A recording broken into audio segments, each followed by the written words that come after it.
There is something I learned about 40 years ago that still surprises me today when I explain it to someone. People look at me with that face of doubt, as if I were making up stories. But anyone who has seen the difference in their own garden knows it is true. A plant that most people have at home thrown in a corner, forgotten in a cracked pot near the window. This plant has a liquid inside it that does what no bagged fertilizer and no shelf poison can do at the same time. It feeds the earth, protects the plant, and even wakes up something that was sleeping in the soil. And the most surprising thing is that it costs less than $2 at any market. I am talking about aloe vera. And before you say you already know aloe vera, let me ask you something. Did you know it can completely replace everything you spend on fertilizer and pesticides in your garden? Because I didn't know. It took me almost a whole lifetime to understand this properly. And what I am going to tell you today changed the way I care for the earth until the present moment. I was born and raised on a small property in the interior of Minas Gerais. My father grew a little of everything: corn, cassava, beans, vegetables at the back of the yard. We didn't have money to buy chemical fertilizer every season. So, we learned from an early age to work with what the earth and nature offered. My father had a way of observing plants that I have never seen equaled in anyone. He would arrive in the garden early in the morning, even before the sun warmed up, and just stand there looking. He did nothing, just looked. I was a child and thought that was strange. One day I asked him what he was seeing. He replied that he was listening to what the plant was trying to say. That stayed in my head for decades, and over time I began to understand what he meant by that. The plant communicates. It shows when it is hungry, when it is thirsty, when it is being attacked by something it cannot fight alone. The leaf wilts in a different way, depending on the problem. The color changes in a specific way. Growth stops in a way that has a reason. And when you learn to read these signs, you begin to realize that most problems in a garden can be solved with simple things that nature already makes available. But we were being moved away from this knowledge little by little. First came the discourse that without industrialized products there were no results. Then came the propaganda that a healthy plant depends on chemicals. And so we kept buying, spending, depending, and the earth kept getting weaker and weaker. When I was about 30 years old, I went through a difficult phase on the property. The land was tired, the plants did not grow as before, pests appeared with a force I had never seen. I started using the products everyone used.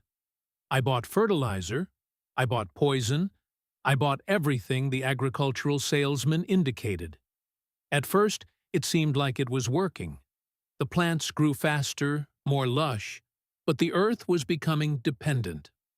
With each cycle, I needed more product to get the same result. And the insects were creating resistance. What solved it before stopped solving it. I was spending more and harvesting less. That made no sense. It was then that Mr. Benedito, an older neighbor of mine, a man who knew things about the land that I never learned anywhere else, called me to talk on a Saturday afternoon. I was complaining about the pests, the expenses, the land that no longer responded. He listened to me with patience, as he always did, and at the end asked me a simple question. He asked me if I still had aloe vera in the yard. I said I did, some old clumps that my mother planted years ago, and that no one ever cared much about. He told me that those clumps were worth more than everything I had bought in the last 2 years combined. I thought he was joking, but Mr. Benedito never joked when the subject was the land. Clearing throat. Before I continue and explain everything I learned from him and from the years of experience that came after, I want to ask you a question. Tell me here in the comments, what is the biggest difficulty you face today in your garden or on your piece of land? Is it pests that don't stop appearing?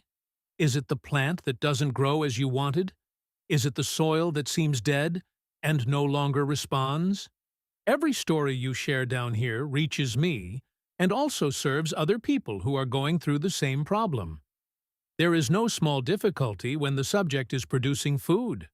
If you want, you can copy the phrase below and leave it in the comment.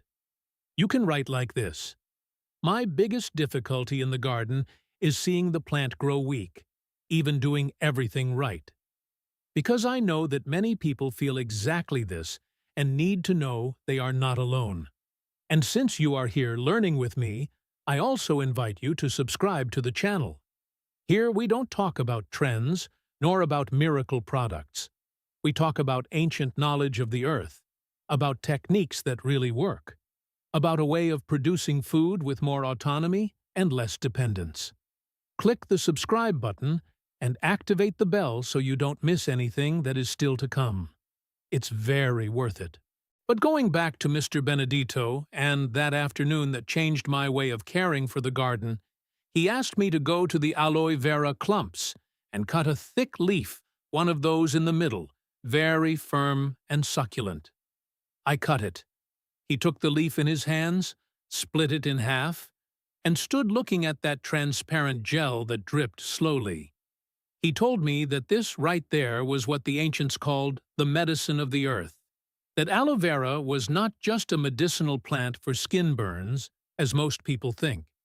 It had substances inside it that the plant produces to defend itself, to heal itself, to grow in hostile places where almost nothing survives, and that when you take this gel into the sun, you are transferring this capacity for resistance to everything that grows around it. I heard that with attention, but I was still skeptical. Knowledge of an old man from the countryside has a lot of value. I knew that, but I needed to see it with my own eyes to believe it. Mr. Benedito smiled when I said that, as if he expected exactly that answer. He told me that was how it had to be, that those who believe without seeing do not learn, they only repeat, and that I needed to apply it, observe, and draw my own conclusions. But first he explained to me what was inside that plant and why it worked in a way that no industrialized product could completely replicate. Aloe vera, whose scientific name is aloe vera, is a plant that survives in extreme conditions. It accumulates water in its leaves, produces substances that prevent fungi and bacteria from developing in its tissue.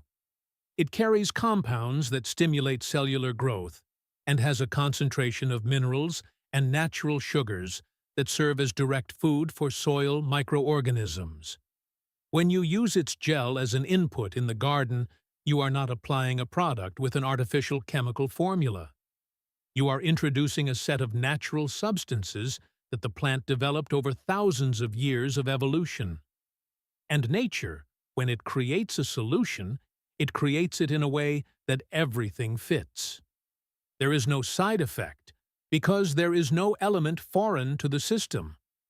What I discovered over the years, testing and observing carefully, is that aloe vera gel acts in the garden in 3 distinct ways at the same time. And this is the part that surprises me most to this day, because you rarely find a single element that solves 3 different problems with the same application. The first action is in the soil.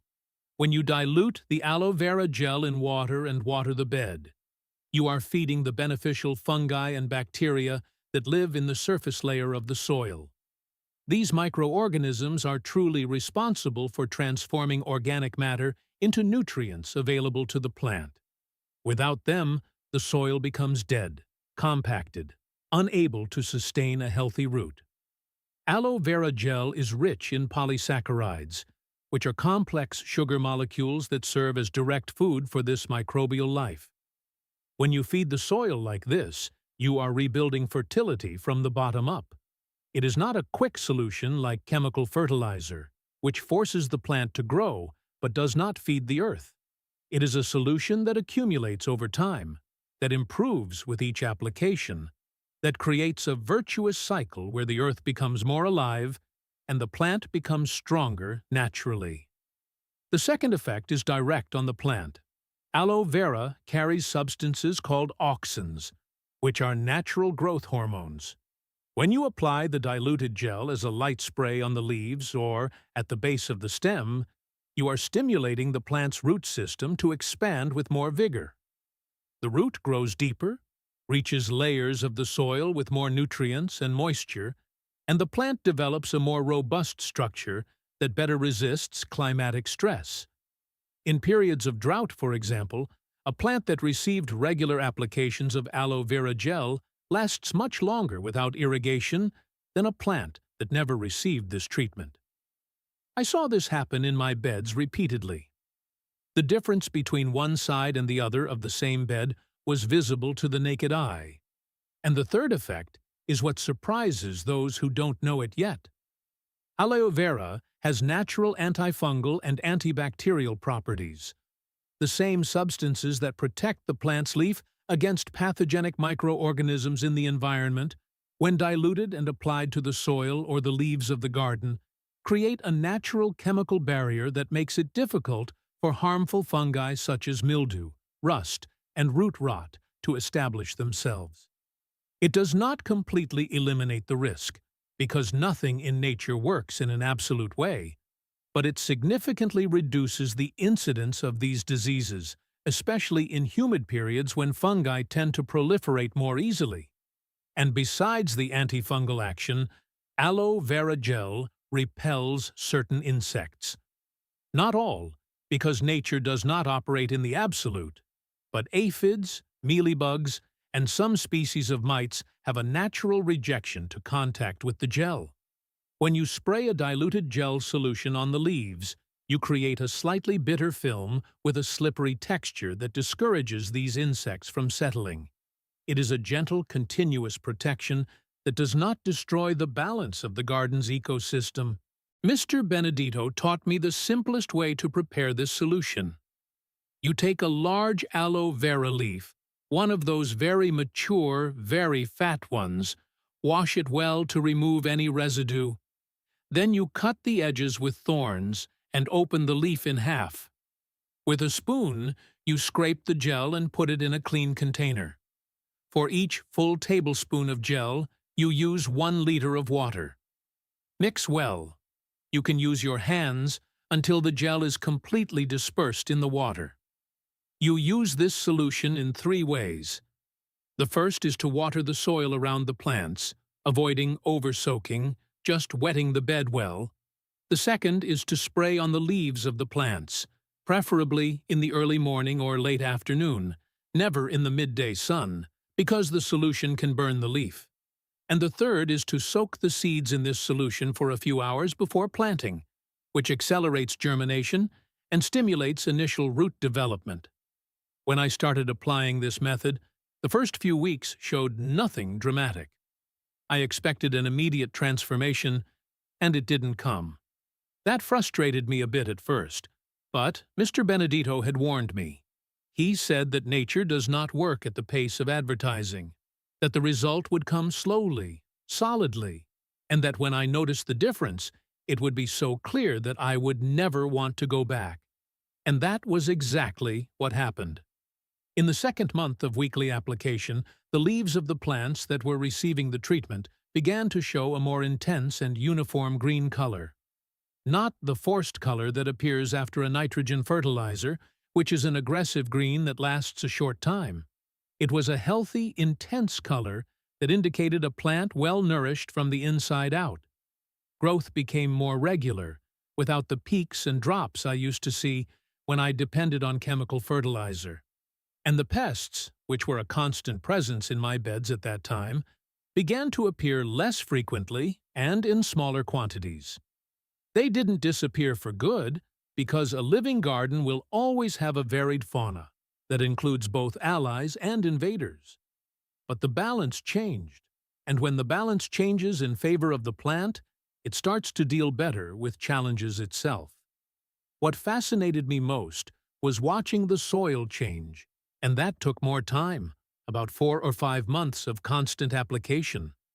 But the change was profound.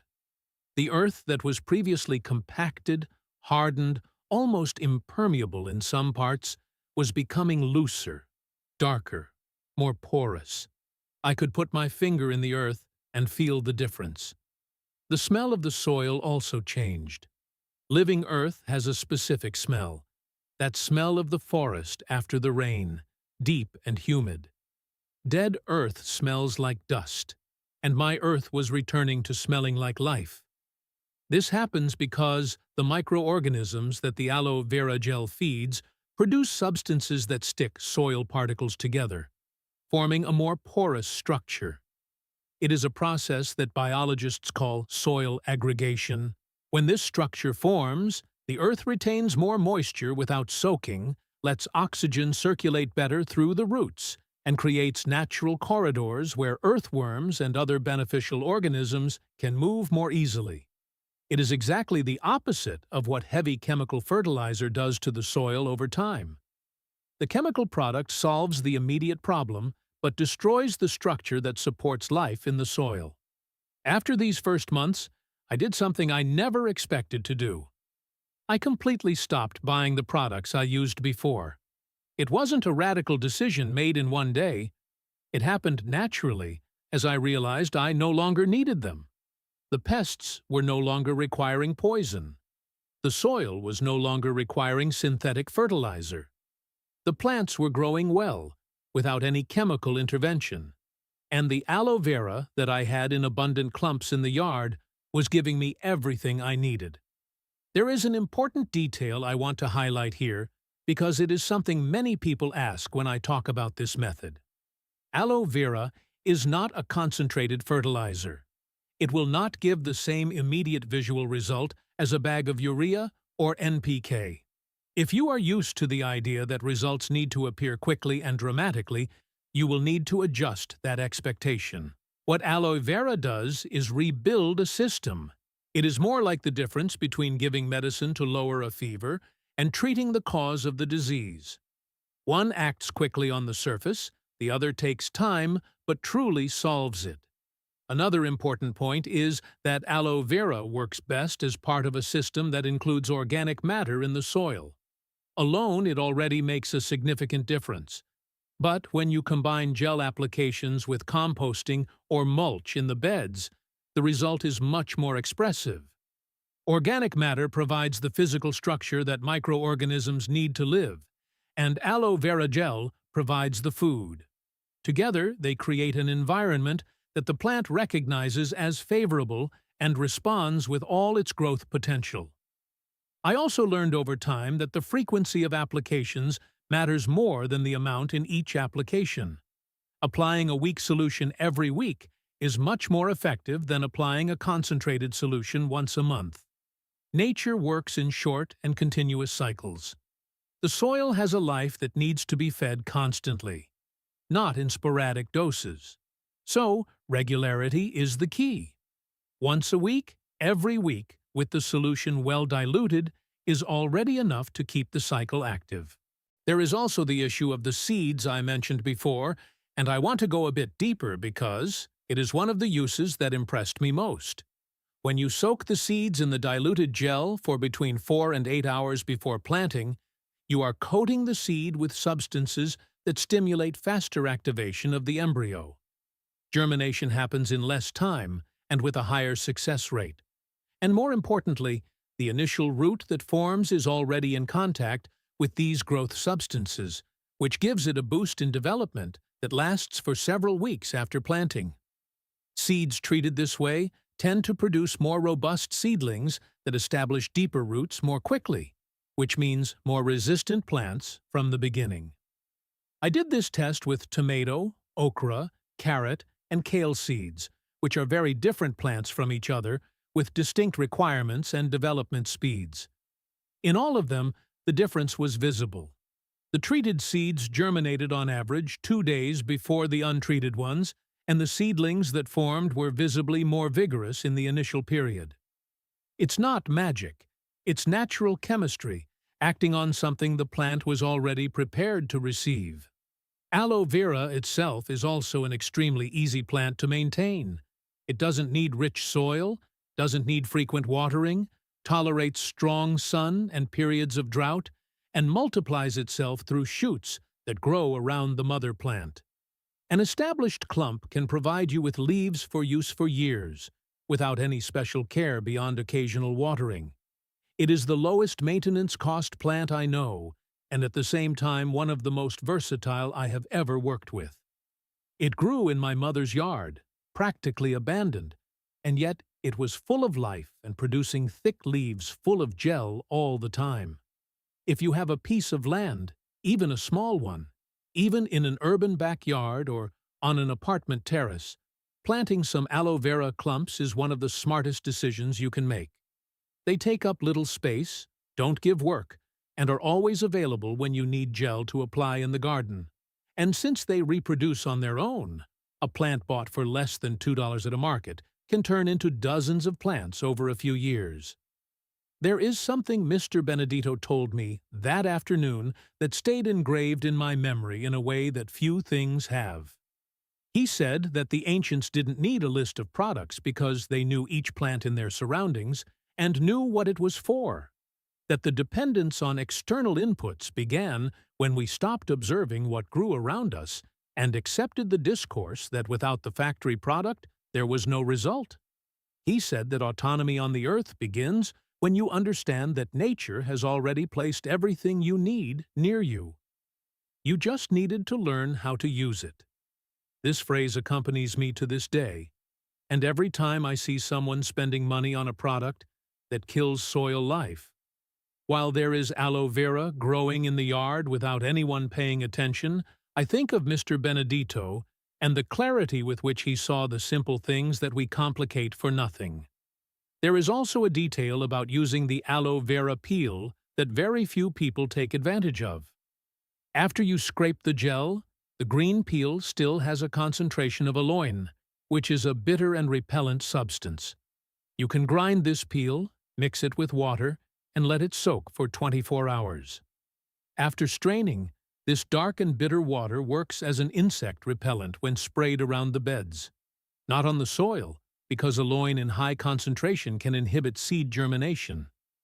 But around, in the corridor between the beds, it creates an olfactory barrier that many insects do not like to cross. It is one more use of something most people throw away without thinking. I used to use the whole aloe vera leaf without waste. The gel went for dilution for application on plants and soil. The peel went for maceration as a repellent. And after all that, what was left still went to the compost bin, because the organic matter of aloe vera is rich and decomposes quickly, adding nutrients to the compost. One leaf, 3 uses, nothing wasted. This is how the ancients thought. This is how the earth works. In closed cycles, where everything has a destination and nothing is useless. There is also an application that few know, and that I learned by accident, the way many useful things are learned. I was having a problem with leafcutter ants in an area of the garden. They were devastating the kale seedlings at an impressive rate. I didn't want to use poison because that area was close to where I harvested, and I didn't want to compromise the soil. On impulse, I watered the ants' trail and the surroundings of the anthill with a more concentrated gel solution than normal. It wasn't meant to be a method. It was almost a desperate attempt. But the ants changed their route. The anthill didn't disappear, but they stopped cutting the kale for a long time. After a few days, the anthill itself began to show less activity in that area. I cannot explain with scientific precision what happened, but I think the moisture and the substances in the gel altered the environment around the anthill in a way the ants didn't like. Since then, I use this more concentrated application around anthills near the garden as a preventive measure.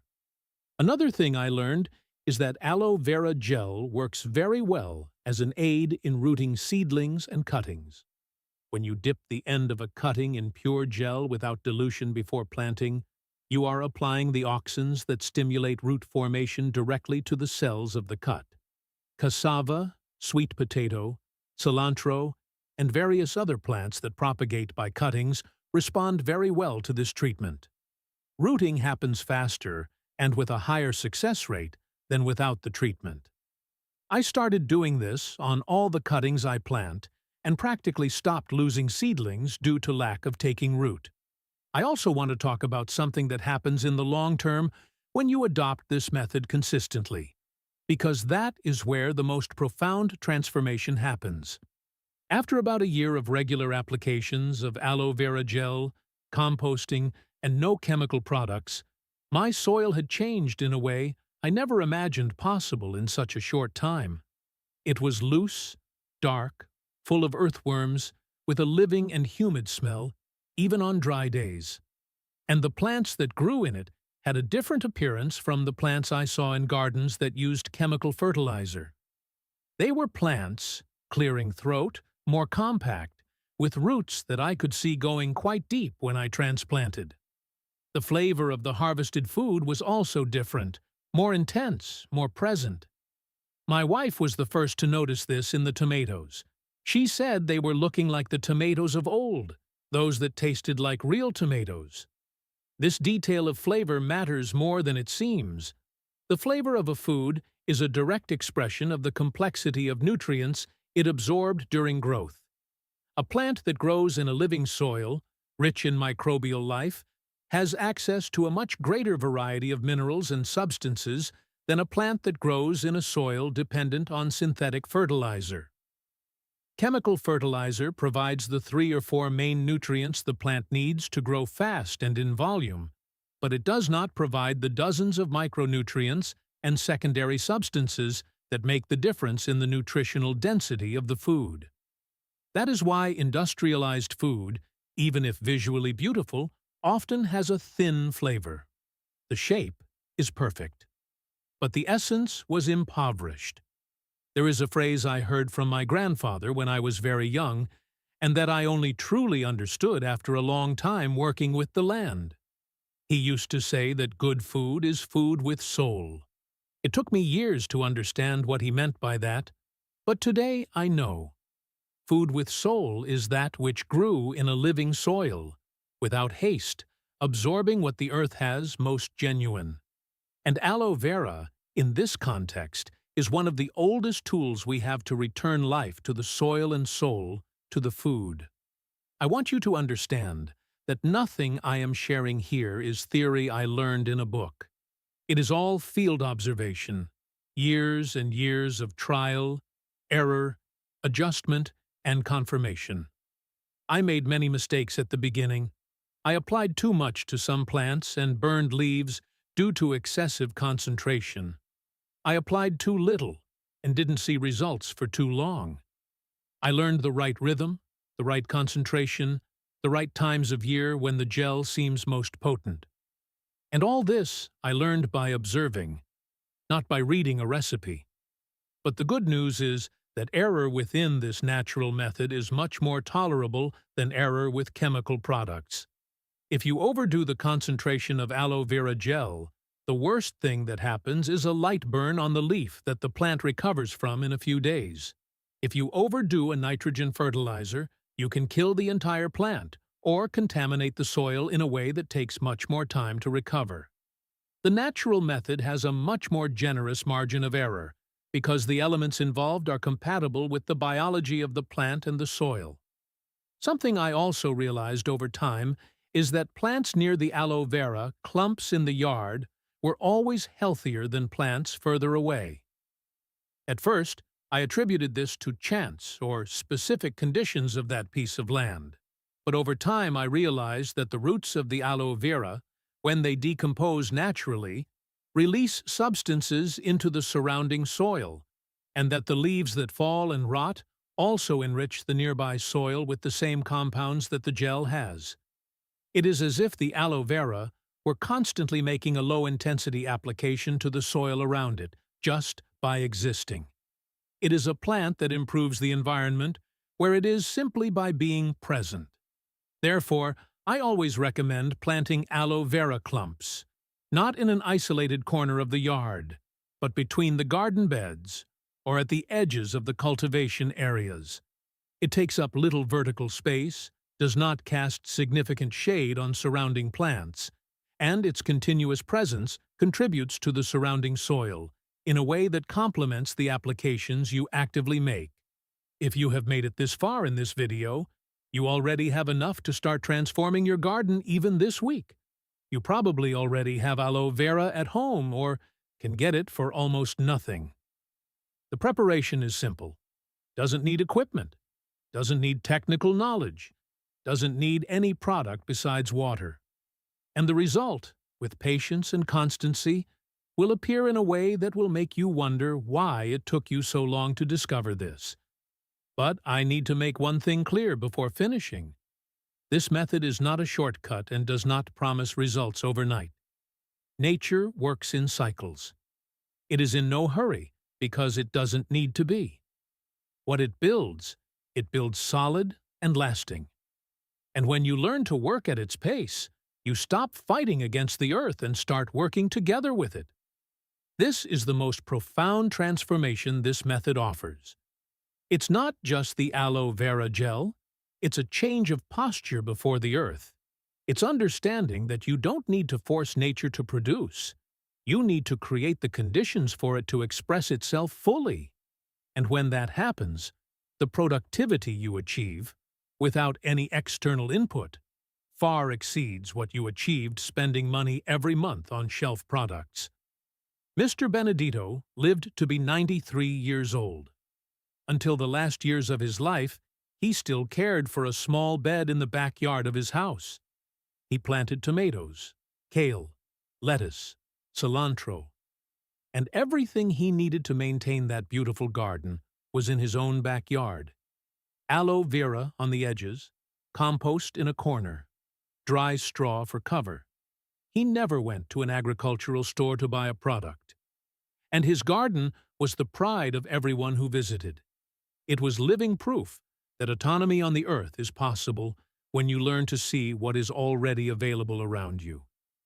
This heritage that I carry and that I try to transmit on this channel is not the heritage of a product or an isolated technique. It is the heritage of a way of seeing the earth, of understanding that it has its own life, that it wants to produce, that it only needs us to stop getting in the way and start helping in the right way. If this content made sense to you, if you felt you learned something real today, I ask you one simple thing. Subscribe here to the channel and leave your like on this video. Each subscription is a sign that this ancient knowledge matters, that there are people who want to learn to care for the land in a true way.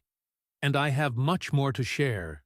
Techniques I learned from my father, from Mr. Benedito, from decades of observation and experimentation in the field. Knowledge that industrial agriculture has no interest in disclosing because it makes the farmer independent. Independence is exactly what we are building here together, one video at a time. Thank you for staying until the end.